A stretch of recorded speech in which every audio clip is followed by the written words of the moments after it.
చాలామందికైతే fishes అంటే చాలా ఇష్టము. కాకపోతే వాటిని ప్రాపర్‌గా కుక్ చేయడం అనేది కొంతమందికైతే చాలా మట్టుకైతే రాదు. సో, మనం సింపుల్‌గా కర్రీ చేసుకోకుండా ఈ విధంగా ఫ్రై చేసుకొని తినొచ్చు. చాలా సింపుల్ ప్రాసెస్ అండి. ఫస్ట్ టైం ఎవరైనా చేసినా కూడా చాలా సింపుల్‌గా అయితే చాలా పర్ఫెక్ట్‌గా అయితే ఫిషెస్ అయితే. నేను మా ఇంట్లో నిన్న ఫ్రైడే అండి. ఫ్రైడే అయితే తీసుకొచ్చాను. సో, ఈరోజు సాటర్డే రోజు ఎడిటింగ్ చేసి వీడియో అయితే అప్లోడ్ చేస్తున్నాను. సో, రేపు సండే కదా ఎవరికైనా యూజ్ కావచ్చు అని చెప్పేసి నేను ఈరోజు అయితే అప్లోడ్ చేస్తున్నాను. కానీ చాలా సింపుల్ ప్రాసెస్ అండి. తొందరగా అయితే రాని వాళ్ళు కూడా చాలా త్వరగా అయితే ప్రిపేర్ చేసి తినొచ్చు. చాలా బాగుంటుంది. సో అది ఇక్కడ 2 kgs వరకు అయితే నేను ఫిషెస్ అయితే తెచ్చుకున్నాను.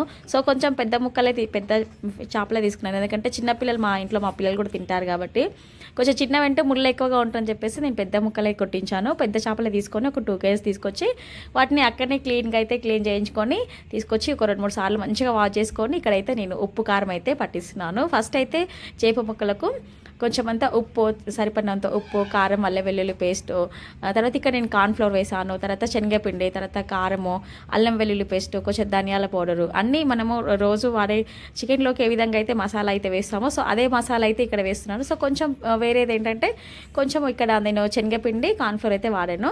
సో కార్న్‌ఫ్లోర్, శనగపిండి వాడడం వల్ల కొంచెం క్రిస్పీగా చాలా బాగా అనిపిస్తాయి చేప ముక్కలు అయితే మనం ఫ్రై చేసుకొని తింటుంటే. నేను ఫ్రై చేస్తే మాత్రం లోపల ముళ్ళు కూడా ఉంచకుండా తినేసారు. అంత బాగా ఫ్రై చేస్తాను నేనైతే. సో నాకు బాగా ప్రాక్టీస్ అయిపోయింది. ఫస్ట్ మేము తినేవాళ్ళం కాదు, కానీ ఇప్పుడైతే బాగా చేపలకైతే చికెన్ మటన్ తినంగానే అంతకన్నా ఎక్కువ తింటాం మేమైతే. చేపలు చాలా ఇష్టం మాకైతే. సో ఇక్కడ కొంచెం నిమ్మకాయ రసం అయితే పిండుకొని తర్వాత కొంచెం వాటర్ పడితే వేసుకోవచ్చు, లేదంటే లేదు. ఇక్కడ మనము కొంచెం నిమ్మకాయ రసం కొద్దిగా 1 స్పూన్ వరకు 2 స్పూన్ల వరకు అయితే ఆయిల్ వేసుకొని మొత్తం ఉప్పు కారం కలిసేలాగా కలుపుకుంటే అయిపోతుంది. నెక్స్ట్ ఇక్కడ దీన్ని మనం ఈ చేప ముక్కలు ఉప్పు కారం పట్టించిన తర్వాత ఒక 1 అవర్ పాటు ఫ్రిడ్జ్లో పెట్టుకున్నా కూడా బాగుంటుంది. కాకపోతే అప్పటికప్పుడే కూడా మనం ఫ్రై చేసుకొని డీప్ ఫ్రై చేసుకొని తినొచ్చు. చాలా బాగుంటుంది. కొంతమంది పాన్ ఫ్రై చేస్తారు, కానీ పాన్ ఫ్రై చేయడం కన్నా ఈ విధంగా ఆయిల్లో డీప్ ఫ్రై చేస్తే చాలా బాగుంటుంది. ఇక నేను 1/2 kg ఆయిల్ అయితే తీసుకున్నాను. ఆయిల్ అయితే పెట్టుకొని కొంచెం హీట్ ఎక్కిన తర్వాత ఆయిల్ హీట్ ఎక్కిన తర్వాతనే చేప ముక్కలు అయితే వేయండి. ఇక్కడ నేను వీడియోలో చూసిన విధంగా మొత్తం బాండ్లో ఎంతైతే పడతాయో అన్నీ అయితే పెట్టేసి ఒక సైడ్ మంచిగా కాలిన తర్వాత ఒక సైడ్ కాలనికి ఒక 10 మినిట్స్, ఒక 8 మినిట్స్ అలా పడుతుంది. సో మంచిగా ఒక సైడ్ మంచిగా కాలిన తర్వాతనే ఇంకొక సైడ్ అయితే కలుపుకోండి. లేదంటే అది చర్మం అనేది సరిగా కుక్ అవ్వక అంత మొత్తం ఇట్లా ఇంతకు వైట్ కనిపించింది చూడు అలా అయిపోతుంది. సో అందుకని మంచి ఒక సైడ్ కాలిన తర్వాత ఇంకొక సైడ్ అయితే కాల్చుకోవాలి.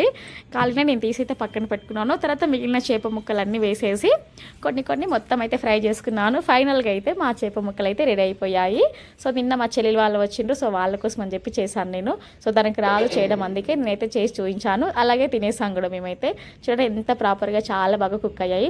లోపల ముళ్ళు కూడా కుక్ అయిపోతుంది, అంత బాగుంటుంది. సో ఎవరైనా రాకపోతే ఇలా నేను చెప్పినట్టు ట్రై చేయండి, చాలా బాగుంది.